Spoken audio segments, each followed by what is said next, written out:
Regarde un voisin, tapote-le et dis-lui, tu es au bon endroit. Amen. Amen. Prenons place. Merci. Prenons nos Bibles.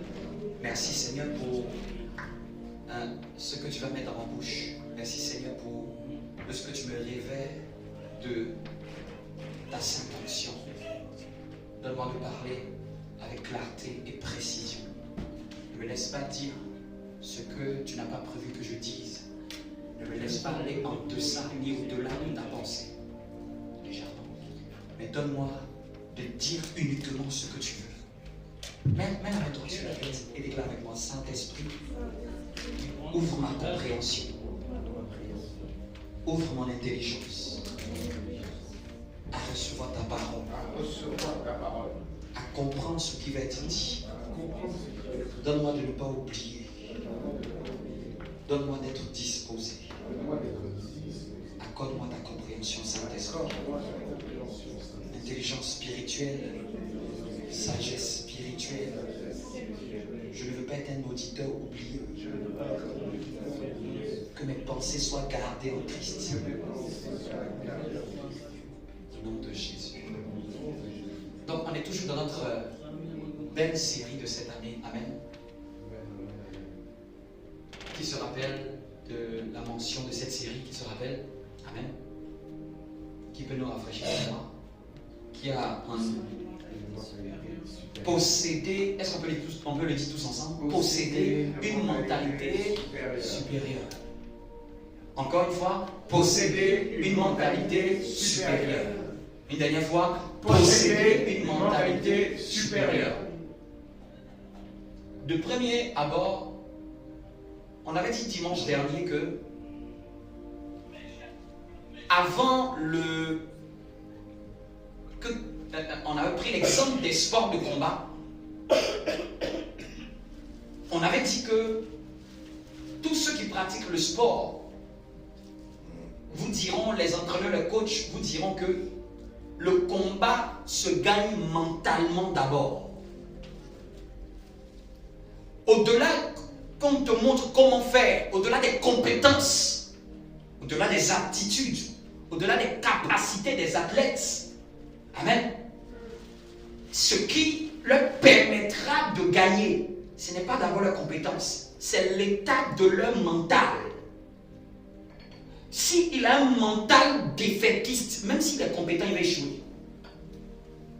S'il a un mental où il ne se voit pas être capable d'atteindre son objectif, quoi qu'il fasse, il n'arrivera pas à l'atteindre. Donc on comprend que le mental est le prérequis pour affronter la vie. Amen. La vie est faite de combats. Dans la vie, il y a des combats qu'on ne désirera pas, mais on ne va pas désirer certains combats, mais qui vont souvent se présenter à nous. Il y a des adversités qui vont devoir se présenter à nous. La vie même est un combat. Une fois, on avait fait même un jeu de questions. On me demandait, mais qu'est-ce que c'est la vie? Amen. Mais dans la vie, il y a des épreuves. Dans la vie, il y a des ruses du diable. La vie est faite d'adversité. La vie est comme une guerre que nous menons.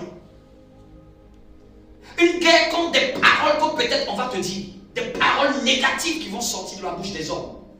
Ça vient juste pour te faire la guerre. Des pensées contraires à ton identité. Ça vient te faire la guerre. Des blocages. Des personnes qui vont te dire non, pas pour toi.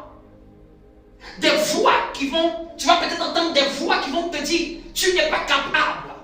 Tu vas peut-être entendre des voix qui vont te dire tu es moins que rien. Tu ne mérites pas ceci, tu ne mérites pas cela. Des voix qui vont peut-être te dire laisse tomber, tu n'y arriveras pas. Le combat, on avait dit que le combat spirituel est un combat mental. Le combat spirituel, ce n'est pas se lever dans sa chambre et commencer à dire au nom de Jésus, le feu, le feu. Le combat spirituel avait déjà commencé avant que tu commandes le feu. C'est juste que sa manifestation que tu viens de le voir dans ta vie, ça avait déjà commencé par une graine qui est venue dans tes pensées. Quelqu'un me comprend? pourquoi l'importance de cette thématique, de cette série.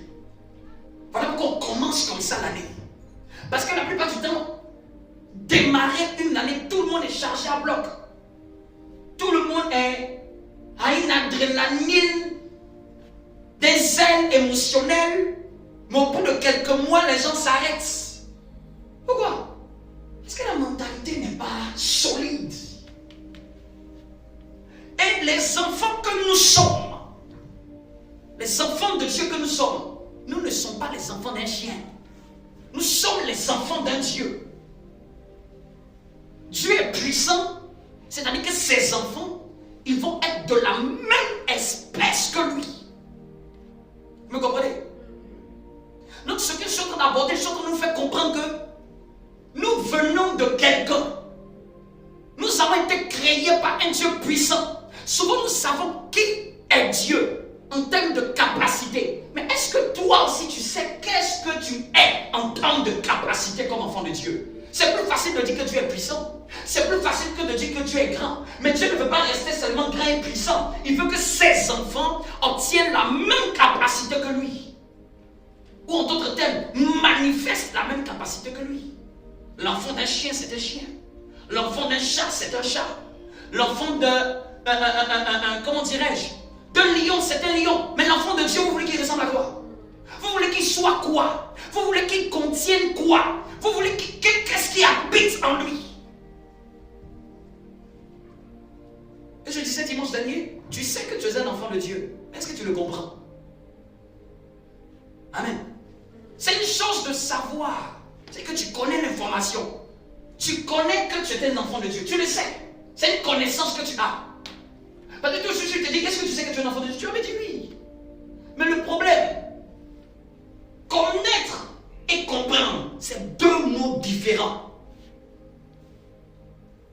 Cette nuit, j'ai passé mon temps en train de chercher intellectuellement le point qui sépare connaître et comprendre.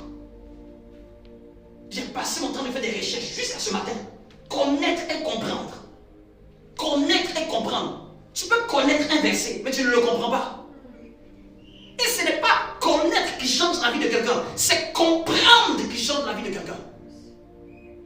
Parce que quand si tout de suite je joue, on entend quelqu'un parler, et par la manière dont il parle, l'accent, tout ça c'est de l'anglais. Amen.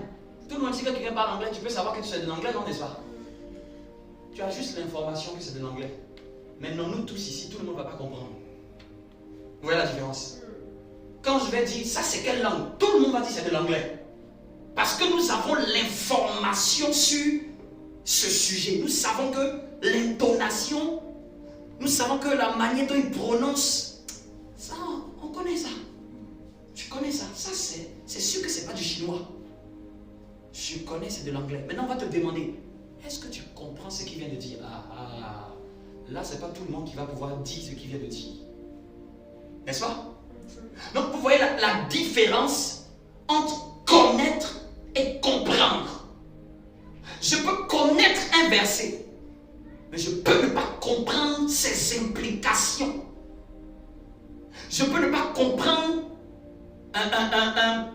sa déduction, ses conséquences. Et c'est la compréhension qui change quelqu'un. Entre les personnes qui connaissent l'anglais et les gens qui comprennent l'anglais, c'est ceux qui comprennent l'anglais qui sont plus avancés que ceux qui connaissent l'anglais. Ceux qui comprennent savent déchiffrer le sens des mots qui sont dits. Savent faire le lien avec ce qui est prononcé. Ils arrivent à faire le lien. Ils arrivent à déterminer, le bon français c'était, arrive à déterminer la causalité. Ça parle de quoi? Au sujet de quoi? Par rapport à quoi? Concernant qui? Je déduis intellectuellement ce qui en suit après ce qui a été dit. Donc quelqu'un peut connaître des versets et il reste le même. Connaître des versets ne change pas la vie de quelqu'un. Connaître les versets connaître les versets. Connaître les versets ne change pas la vie de quelqu'un. Dieu n'exauce pas les versets. Dieu exauce la foi de ce que tu as compris des versets. Ça, je peux noter. Dieu n'exauce pas les versets. Dieu exauce la foi de celui qui a compris les versets. Parce que c'est quand tu comprends que maintenant ta foi s'active, tu commences à croire en ça. Et c'est la foi de celui qui prie que Dieu exauce. Dieu n'exauce pas la prière. Dieu exauce la foi de celui qui prie. Donc tu peux passer son temps de prier, prier, prier. Dieu n'exauce pas la prière. Dieu exauce la foi. Le moyen, la substance que la personne a pendant qu'elle est en train de prier. C'est ça que Dieu regarde et que Dieu exauce. C'est tellement biblique que tout le monde a touché Jésus. Quand il partait guérir la fille de Jairus, tout le monde a touché Jésus. Mais Jésus a dit, qui m'a touché? Tout le monde est en train de prier. Jésus, Jésus, Jésus. Il y a une seule personne pour laquelle Jésus dit, quelqu'un est exaucé. Pierre a dû dire à Jésus, mais tout le monde te presse. C'est idiot de demander qui m'a touché pendant qu'une foule est en train de te presser. Mais Jésus ne parlait pas de toucher. Jésus est en train de dire, je sais que les gens me touchent, mais ce n'est pas de ce toucher-là dont je parle. Je sais que des gens prient, mais ce n'est pas de cette prière-là. Je veux la personne qui avait la foi pendant qu'il priait. Je veux la personne qui avait la chose là quand elle priait. La personne qui avait l'assurance là quand elle priait. Est-ce que vous me suivez? Suivez-moi très bien, parce que ce genre de message, ça peut changer toute votre vie. Moi, je refuse d'être un chrétien superficiel. Je refuse d'être un chrétien de façade. Chrétien juste par étiquette, juste par convention, juste par éthique, juste par principe ou juste par valeur. Je veux pas être chrétien, je veux vivre la Bible. Je veux vivre les choses de Dieu. Parce que si ça ne peut pas être vécu, à quoi ça sert de l'être? Une chose est tangible quand tu la vis. Donc vous êtes d'accord avec moi que tout le monde touchait Jésus. Tout le monde touchait Jésus. Mais il y a une seule personne qui a touché Jésus avec le « si seulement je pouvais ». Elle avait une assurance de telle sorte qu'elle savait pourquoi elle le touchait. C'est pour ça que des gens peuvent venir voir des hommes de Dieu. Prie pour moi, prie pour moi. Oui, je vais vous dire en réalité, ça ne marche pas comme ça. Ils vont te verser, tout ça ne marche pas. Prie pour moi, prie pour moi, prie pour moi. Ça va marcher avec ce que tu as toi-même dans tes entrailles. Pendant que tu es en train de dire prie pour moi. Tu as quoi comme défi?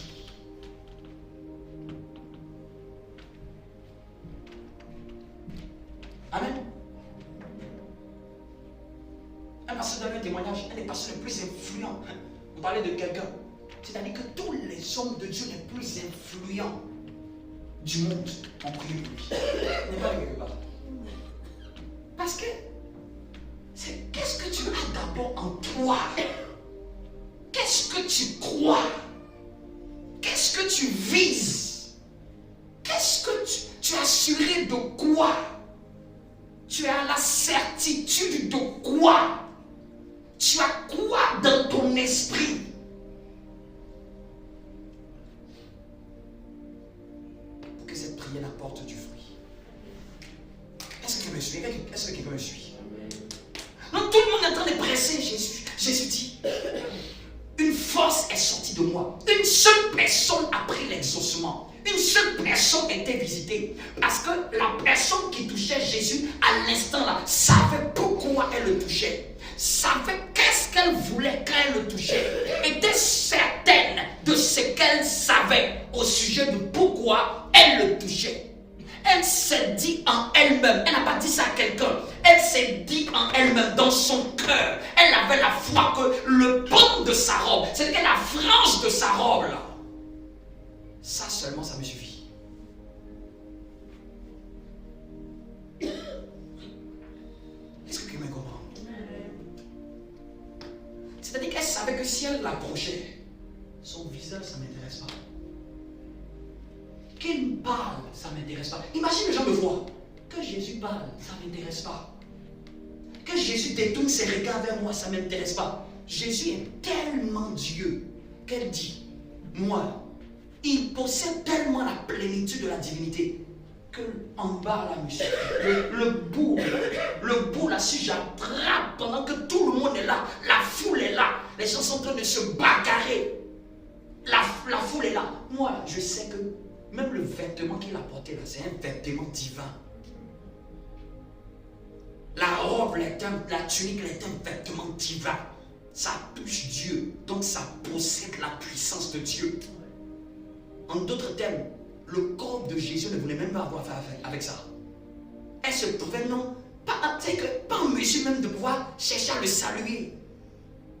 Mais le bout là, je ne sais pas qui comprend, le petit bout de sa tunique. Imagine comment était sa foi. Sa foi était fixée sur quelque chose. Est-ce que quelqu'un me suit? Dis avec moi, Seigneur, donne-moi une mentalité supérieure. Donc, pour commencer à développer une mentalité supérieure, il faut quitter le stade de je connais des versets. Il faut passer au stade de comprendre les implications de certains versets. Vous me suivez? Il faut passer au stade de chercher à décortiquer et à maîtriser les conséquences positives rattachées à certaines vérités de la Bible. Parce que c'est elles qui vont forger ton mental. Et c'est ton mental qui va te permettre d'avancer dans la vie. C'est celui qui va te permettre d'avoir le genre de foi qu'il faut par rapport aux circonstances.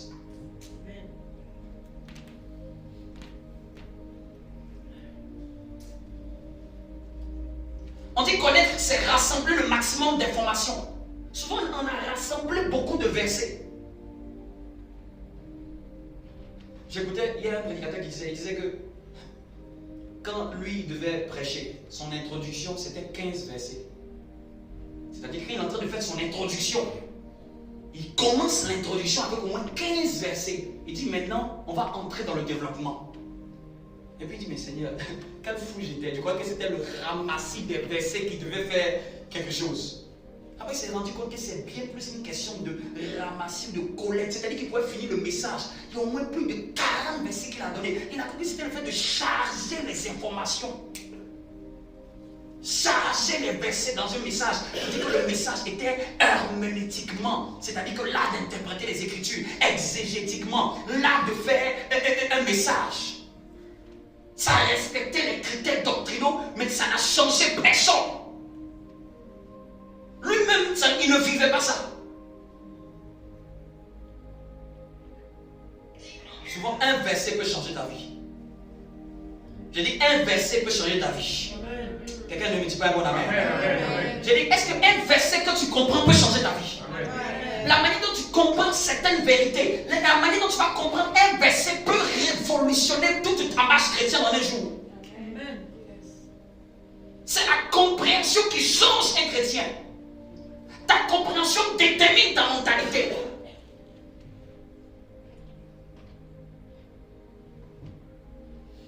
Donc connaître, c'est rassembler le maximum d'informations. Connaître, c'est être informé sur quelque chose. On peut dire, je connais très bien ce genre d'enfant. On peut dire, je connais très bien la grand-mère. Connaître, là je te définis seulement connaître. Connaître, c'est être informé sur l'existence de quelque chose. C'est juste être informé. C'est bien, mais ce n'est pas suffisant pour aller loin avec Dieu.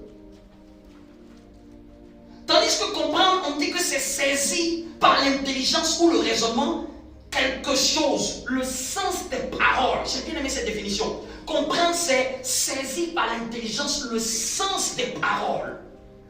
Tu comprends le sens.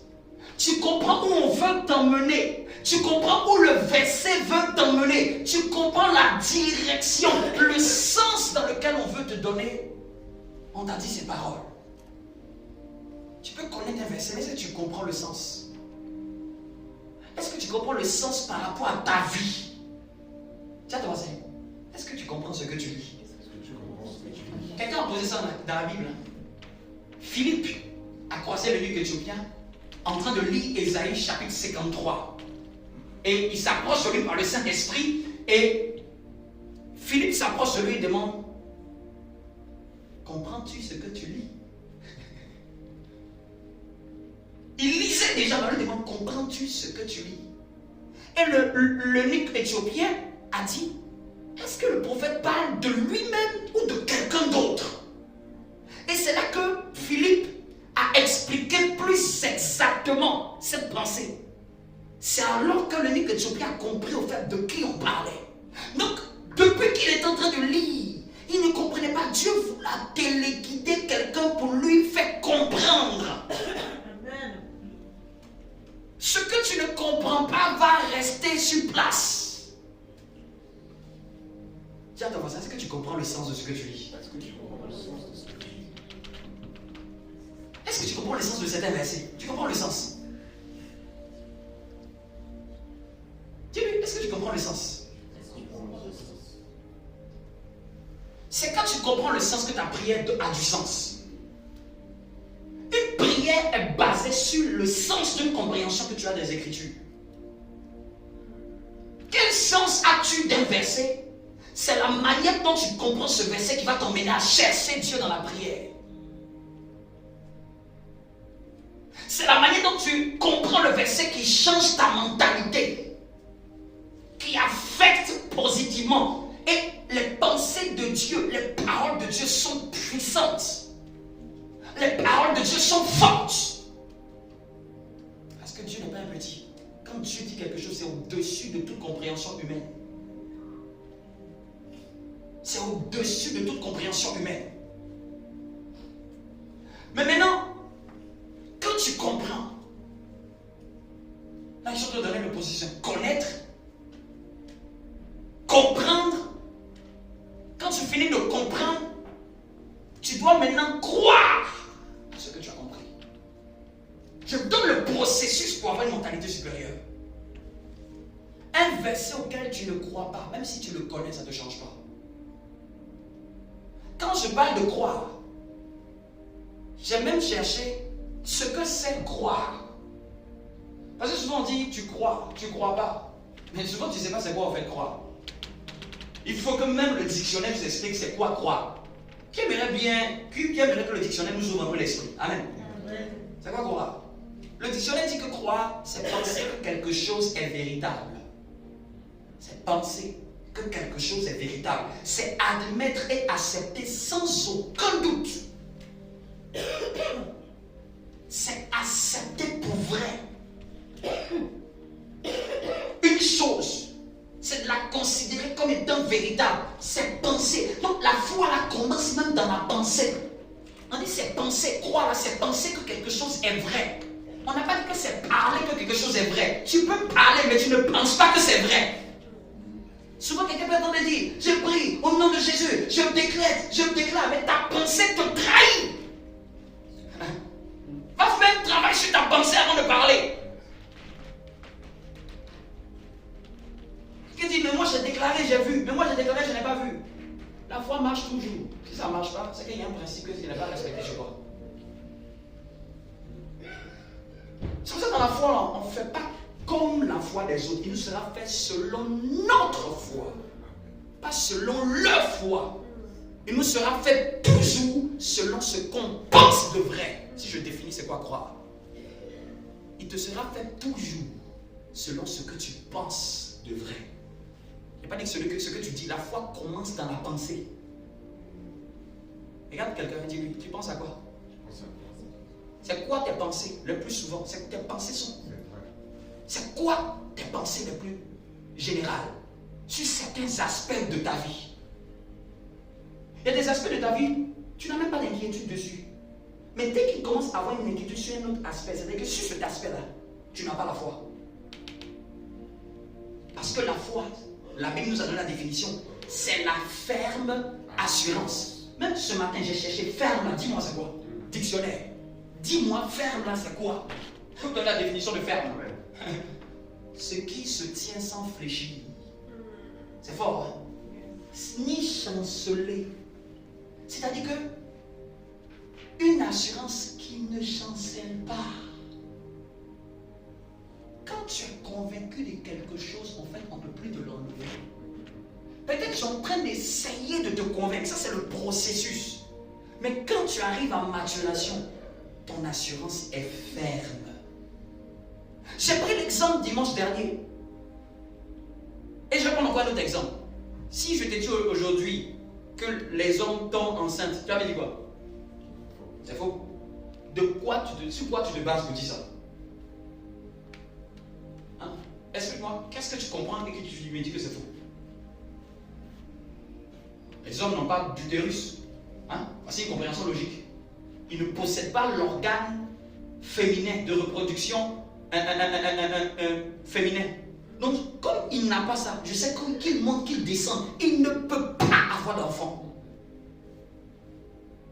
Est-ce que ça t'inquiète? Est-ce que ça te stresse un peu même?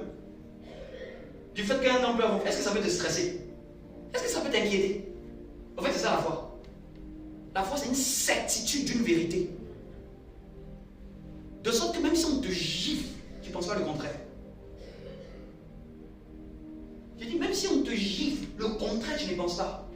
Même si on te montre sur un papier, on écrit ça, tu dis que ce que vous avez écrit là, c'est vrai, vous avez écrit. Mais moi, là, c'est ce que j'ai à l'esprit, là, c'est ce qui est.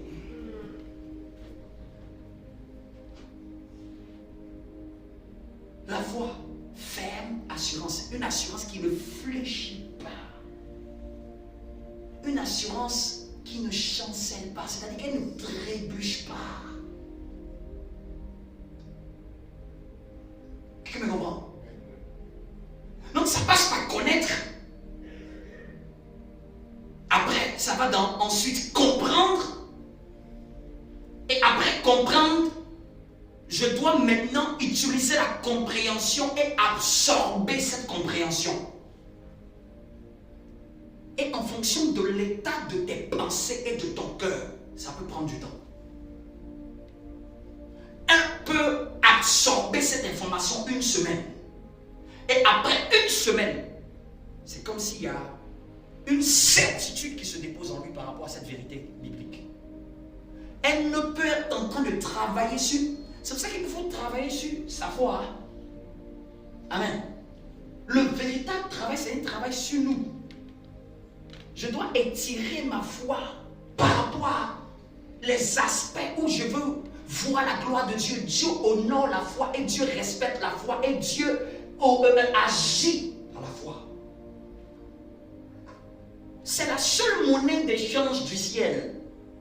Si tu demandes au ciel, oh Dieu, Dieu dit où est la monnaie? Donne l'argent. L'argent que le ciel attend, c'est où est ta foi? C'est pour ça que vous voyez à chaque fois que Jésus a fait quelque chose, ta foi t'a.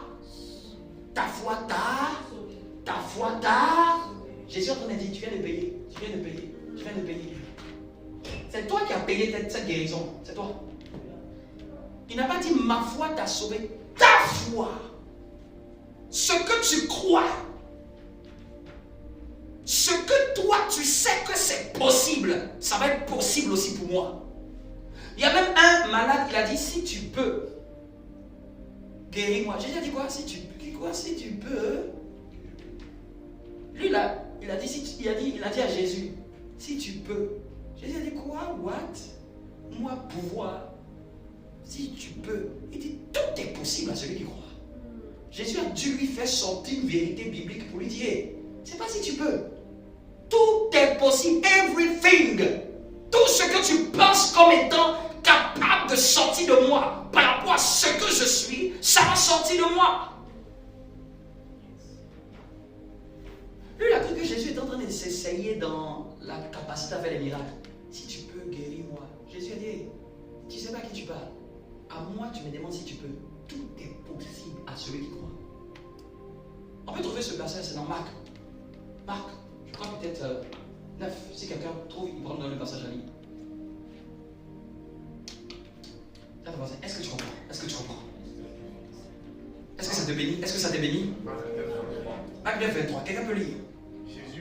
Jésus lui dit, si tu peux, tout est possible à celui qui croit. Monte à la mention encore au-dessus. Après du verset 22. Et souvent, l'esprit l'a jeté dans le feu et dans l'eau pour le faire périr. Oui. Mais si tu peux quelque chose, viens à notre secours, aie compassion de nous. Donc, le monsieur, le père de cet enfant, il dit, si tu peux quelque chose, viens à mon secours. Et que si tu as la possibilité. Et Jésus maintenant répond. Jésus lui dit, si tu peux. Si, en gros, le fait que Jésus reprend ce qu'il vient de dire. Quoi? Si tu peux. Et souvent, c'est resté dans la Bible, il y a des points de suspension. Hein? C'est-à-dire que ici, là, Jésus est en train de dire, ce que tu es en train de dire là, c'est une erreur. C'est-à-dire que Jésus a remis en cause le franc-parler qu'il vient de dire. Si tu peux. 3 points de suspension. Si tu peux. Jésus a dit, si tu peux. Est-ce que tu comprends ce que tu viens de demander? Tu ne crois pas, toi tu dis si c'est possible. Tu es dans la condition, dans le à peu près. Et Jésus a dû corriger ça, il lui a dit quoi après? Tout est possible. Tout! Faut pas dire si. Tout! Tout est possible à celui qui croit. Ce verset-là, je ne pense pas qu'il est nouveau pour nous, n'est-ce pas? Et comme j'ai dit, ce n'est pas connaître un verset qui change la vie de quelqu'un. C'est comprendre ses implications, le sens. C'est-à-dire que ça, tout est possible à ceux qui croient. Quand je veux travailler ma foi, je vais m'asseoir seul. Et puis je passe mon temps seulement de passer ça en boucle. Écoute, ma tête. Est-ce que tu sais que tout est possible à celui qui croit? Ça, c'est un autre niveau de méditation. C'est pas la méditation, tu lis et puis tu fermes ta Bible. Merci Seigneur, je viens de lire Adam connu Ève. Ok, amen. Merci pour la journée, c'est le verset du jour. Ça, c'est la lecture, c'est pas la méditation. La méditation va plus loin. Elle cherche à t'emmener à faire un travail volontaire. Tu cherches des informations dans la Bible pour faire un travail sur toi. Tout. Il faut que mon mental accepte d'abord. Dieu n'a pas de souci, mais c'est moi. Ma pensée doit saisir ça. Ma pensée ne doit pas perdre de vue. Ma pensée doit être assurée de cette vérité. Ça doit devenir comme une certitude, de la même manière qu'un homme ne peut pas tomber enceinte. Bon, maintenant, les femmes qui se sont changées en hommes, là, on dit homme enceinte. Hein? C'est-à-dire qu'elle a gardé l'utérus, mais c'est transhumanisé. Voilà. Elle fait transgenre. Donc, quand le transgenre, je ne sais pas même comment j'ai dit ça, transgenre de femme en homme tombe enceinte, on dit enceinte. Non, ça c'est eux là. Amen.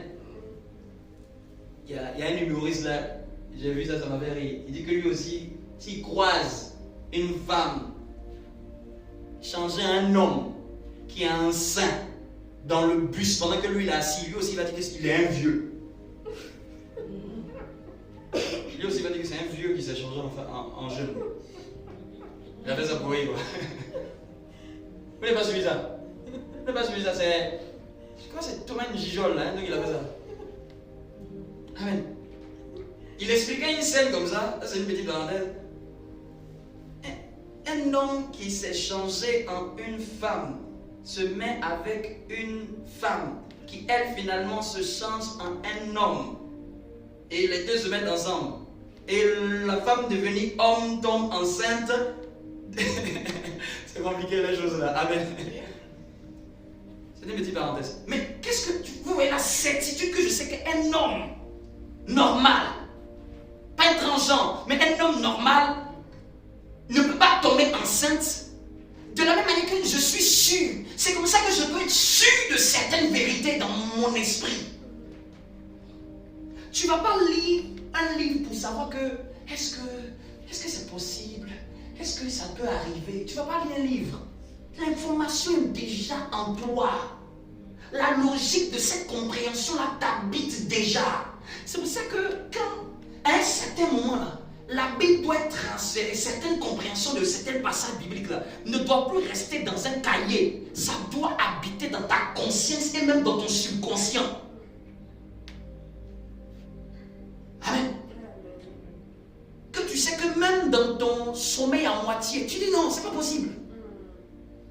même dans ton rêve, tu dis non, c'est pas possible. Vous savez pourquoi Satan aime attaquer dans les rêves?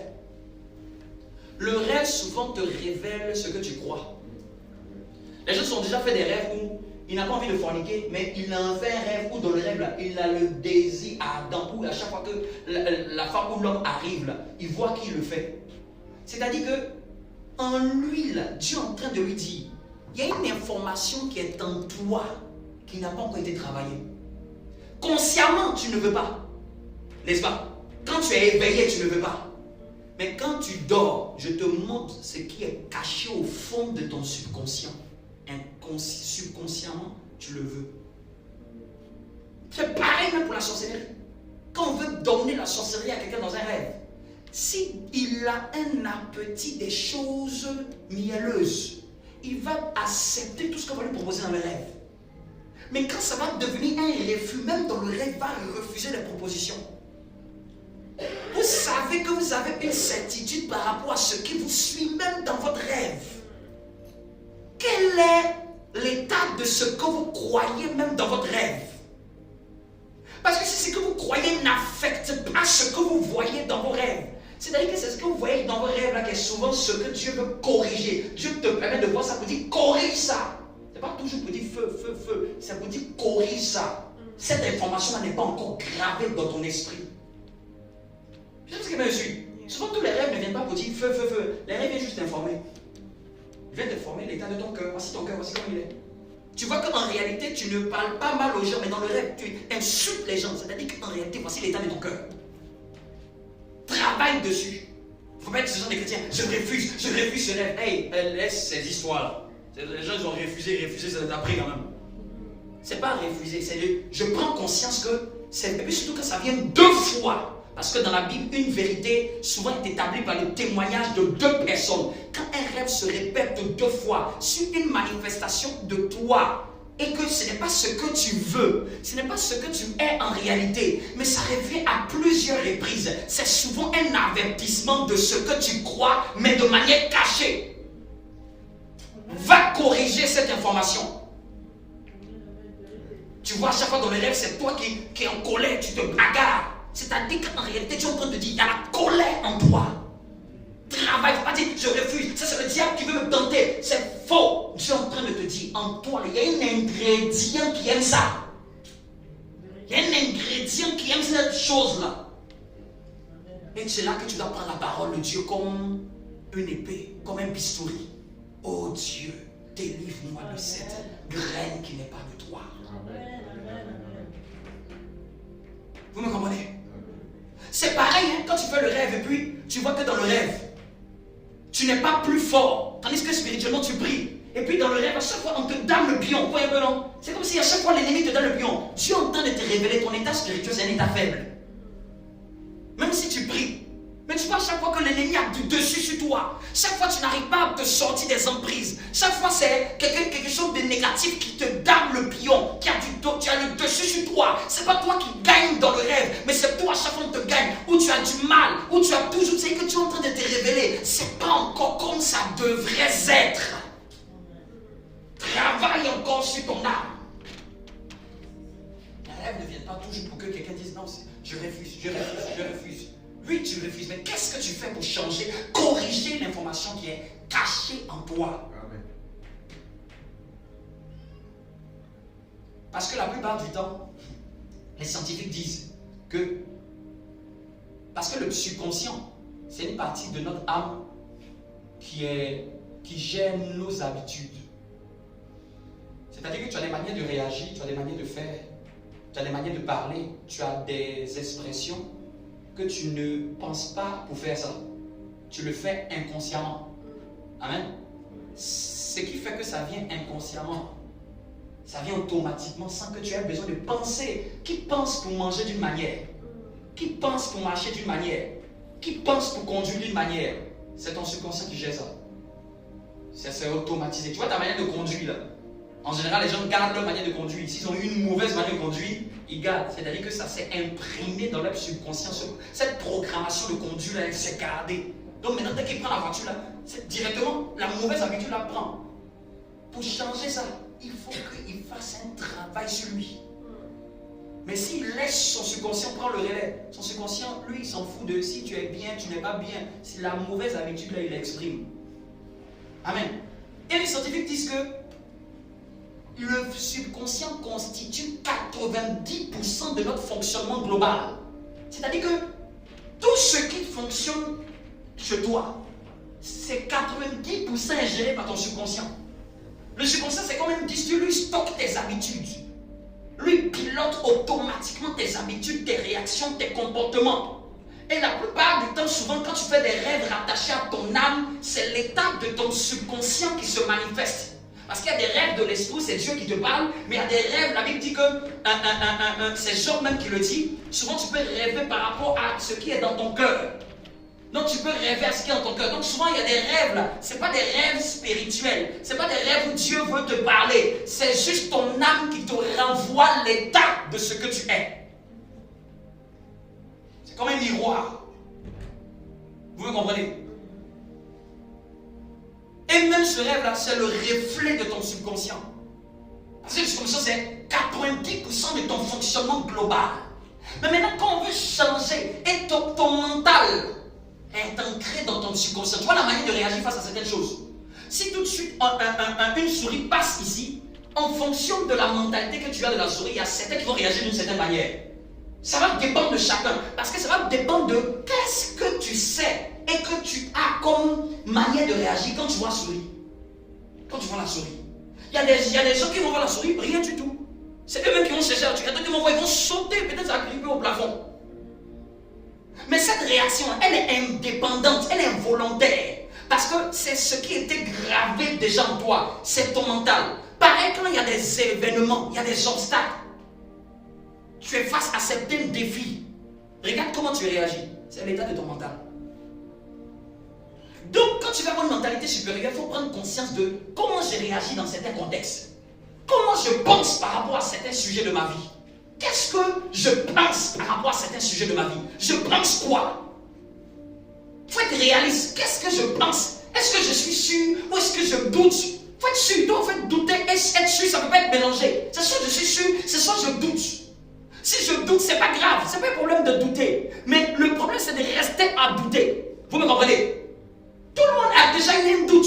Mais maintenant, c'est comprendre que j'ai un doute et je vais chercher des éléments de la parole de Dieu qui vont m'aider à corriger ce doute-là et enlever cette inquiétude dans mon cœur. Et là, ça devient un travail délibérément conscient pour changer ce qui est dans ton subconscient. Il y a le doute par rapport à ce sujet de prière. Tu pries, mais il y a le doute. Donc, pendant que tu continues à prier, tu dois maintenant chercher qu'est-ce que Dieu dit par rapport à ça. Qu'est-ce que la parole de Dieu dit par rapport à cette circonstance. Et tu dois t'asseoir et avaler le verset. Comprendre le verset. Et puis tu dois dire à ton âme, voici ce que Dieu dit. Et en fonction de l'état de ton mental, ça peut varier, comme j'ai dit, d'un jour, d'une semaine, d'un mois. Il y a des vérités, ça peut te prendre 6 mois pour travailler sur toi. Quand tu sais où tu veux aller, tu sais ce que tu travailles. Souvent, tu peux avoir la foi dans un domaine et ne pas avoir la foi dans un autre. Mais ce n'est pas le problème de ne pas avoir la foi dans un autre. Le problème, c'est qu'est-ce que je fais pour corriger ça? Vous me suivez? Qu'est-ce que tu fais pour corriger ça? Tu laisses ça comme ça. Dieu n'exauce pas les pleurs. Dieu n'exauce pas le visage de la pitié.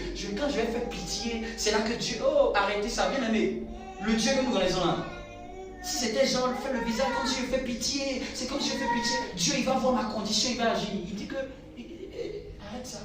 Arrête ça. Arrête de faire comme ça avec Dieu. Genre, moi, je fais comme s'il fait pitié. Dieu, quand il va me voir, quand il va vouloir agir, il va agir. Dieu restera Dieu. Avant toi, après toi. Tu n'es pas le premier être humain. Dieu honore la foi, pas le sentiment de faire pitié devant lui. Vous me comprenez? Dieu demande, qu'est-ce que tu sens? La foi. Est-ce que tu comprends ça? Est-ce que tu comprends ça? Je vais terminer avec un verset. Arrivé à Jean Je vais te donner un verset qui va forger ta mentalité. Est-ce que bien compris? On a vu connaissance, compréhension, on a vu foi, on a vu que foi c'est penser que la chose est vraie. Donc tu peux travailler ta foi en pensant à quelque chose régulièrement. Souvent on travaille mal notre mental. Parce que souvent on pense plus à ce qu'on n'a pas au lieu de penser plus à ce que je crois. On pense plus au contraire. S'inquiéter, c'est penser. Mais c'est penser dans le mauvais sens. Je vous donne une clé encore quand on veut avoir la mentalité supérieure. Je vous donne une clé. Je vous donne ce verset. Amen. Est-ce que je peux te la donner? Amen. Cette clé, on va lire le verset. C'est 1 Thessaloniciens 5, verset 18. Elle paraît simple. Mais même cette nuit, je me suis rendu compte que c'est une grande clé. 1 Thessaloniciens 5, verset 18. Quelqu'un peut prendre le verset? Bon, je vais lire rapidement, comme le temps est avancé. 1 Thessaloniciens, chapitre 5, verset 18. Il est écrit, rendez grâce en toutes choses, car c'est à votre égard la volonté de Dieu en Jésus-Christ. C'est-à-dire que le verset dit que rendez grâce en toutes choses. Car c'est la volonté de Dieu. Je le fais simple. C'est la volonté de Dieu pour vous. Souvent, devant les adversités, on se plaint. Dieu ne nous a jamais exhorté à nous plaindre. Dieu nous a dit et il nous révèle. Rendez quoi? Rendre grâce, c'est être reconnaissant. Dis merci. Celui qui est devant les adversités, quand vous êtes en face de certaines circonstances, ne vous inquiétez pas. Ne vous plaignez pas et ne murmurez pas. Voici la clé qu'il faut activer. Quand tu veux changer ta mentalité, est la mentalité de celui qui rend grâce. Qui bénit Dieu. Je te rends grâce. Jésus, lorsqu'il avait 5 pains et 2 poissons, que personne ne pensait que ça pouvait faire quelque chose. Il a dit, Père, je te rends grâce. Et Dieu a fait la multiplication. Il n'a jamais prié pour dire multiplie. Et on ne l'a pas vu, on dit, au nom de Jésus, multiplie le pain, multiplie le pain. Même les disciples ont demandé, comment on va faire dans un tel cas? Il y a 5000 hommes, sans compter les femmes et les enfants. On n'a que 5 pains et 2 poissons. Comment on fait pour les nourrir? Jésus a soulevé ça. Il a dit, c'est vrai qu'il y a un problème. C'est vrai qu'on ne peut pas les nourrir avec 5 pains de poisson. Mais dans la mentalité supérieure, un enfant de Dieu, avec ce qu'il a, il présente à Dieu et il dit, béni soit Dieu pour cette chose. Et puis il laisse le temps se faire. Dieu va opérer juste parce que tu as fait ça. C'est avoir une attitude plus de reconnaissance. Pas une attitude de se plaindre ou de murmurer. C'est une attitude que, Seigneur, je te bénis. Que je te bénis pour la condition. Je te bénis pour ce que j'ai. Je te bénis pour ce que je possède. Pareil, la même clé était utilisée par Jésus lorsqu'il partait voir Lazare. Lazare était mort. Il a dit, où l'avez-vous mis? Ils ont roulé la pierre. Il a fait encore cette prière. Je te rends grâce parce que tu m'exauces toujours. Il n'a pas dit au nom de Jésus. D'ailleurs, même Jésus ne priait pas au nom de Jésus. Jésus avait une telle communion avec le Père qu'il disait, Père, je te rends grâce. Parce que tu m'exauces toujours. Et puis il dit maintenant, Lazare, sors. Ça paraît simple cette clé, hein? Mais c'est un état de cœur, au fait. Même j'ai remarqué que les gens qui ne sont pas chrétiens, vous allez me dire, tous ceux qui font le développement personnel, ils vont te dire, les matins, il faut manifester la gratitude. Hein? Ils ont compris que même l'univers répond à un principe. Le principe de la gratitude. Le principe de la reconnaissance. Plein de gens qui ne sont pas chrétiens, je les ai vus parler de cette clé-là à chaque fois. Et à chaque fois, je dis, mais pourquoi toujours ils parlent de ça? Pourquoi toujours ils parlent de ça? Donc là, je prends ma Bible et je dis, mais c'est déjà dans ma Bible. La gratitude, pas les murmures, pas le plaindre. Puis mais c'est beaucoup plus une question de parole. C'est un état de cœur. Tu sais, tu peux être dans une situation, puis tu peux être en train de plutôt être dans la danse de voir la main de Dieu, et puis tu loues Dieu. Tu bénis Dieu pour cette circonstance. Je te loue. Mais tu peux être là aussi, et puis tu avances, et puis tu fais, Seigneur. C'est dans ton cœur, Dieu voit ça. Et les murmures mettent des obstacles sur la vie de quelqu'un. ces inquiétudes empoisonnent mon chemin. Donc, en fait, ce n'est pas payant. Depuis quand c'est payant, grâce? C'est payant où ça? Donc, c'est gratuit. S'inquiéter. Entre s'inquiéter et rendre grâce, qu'est-ce que tu préfères? Mais notre esprit est très configuré pour s'inquiéter. Mais il faut le ramener. Non, je ne dois pas m'inquiéter. Je dois rendre grâce. Parce que Jésus a dit, qui peut... Tu peux te tenir debout, s'il te plaît? Jésus a dit, qui peut ajouter quelque chose à sa vie par ses inquiétudes? Quelqu'un qui a des inquiétudes, c'est quelqu'un qui a une mentalité basse. C'est pas supérieur. Parce que les inquiétudes ne changent rien. Le fait de m'alarmer, de m'inquiéter, c'est le fait de penser et de croire que c'est quand je vais faire ça, ça va régler le problème. Non, je sais qu'il y a un problème. Je ne fais pas comme si je sais qu'il y a une adversité. Mais je ne veux pas me laisser emporter par mes émotions, ni par le langage des personnes défaitistes. C'est comme la condition de Job. La femme de Job regarde Job et dit, maudit Dieu et meurs. En d'autres termes, il faut maudire ton Dieu. Parce que ce qui t'arrive là, ce n'est pas possible. Job dit, moi je ne ferai pas ça. Job était plus dans l'attitude de rendre grâce. Même quand Job s'est plaint, vous lisez Job chapitre 38, Job s'est plaint à un certain moment parce que ça tardait. Il s'est tellement plaint que Dieu l'apparaît et dit, qui est celui qui obscurcit mes desseins par des discours sans intelligence? Lisez dans la Bible, Dieu a parlé très mal à Job dans la Bible. Quand vous parlez de l'histoire de Job, vous pensez seulement ça qu'il a pensé. À un moment, il a commencé à s'inquiéter. Seigneur, moi tu sais, moi j'ai fait un vœu, je ne vais pas regarder une autre femme. J'ai fait ceci. Il a commencé à parler, Dieu, quand Dieu s'est mis à parler, Dieu dit, qui est celui-ci? Moi j'aime bien cette partie-là. Qui est celui qui parle? Qui est en train de parler comme ça? C'est qui? Toi tu es poussière, tu te plains. Dieu dit, tu vas me dire, qui fixe la terre? Si tu arrives à m'expliquer là, parle. Dis-moi comment on fait pour maintenir la terre dans l'espace. Dis-moi qui trace la limite des eaux. Explique-moi ça au lieu de te plaindre. Dis-moi qui fait enfanter la biche. Est-ce que tu connais le processus? Souvent les gens lisent l'histoire de Job, mais les gens ne savent pas que Dieu a recadré Job dans sa déviation. Et c'est quand il s'est repenti que Dieu l'a restauré.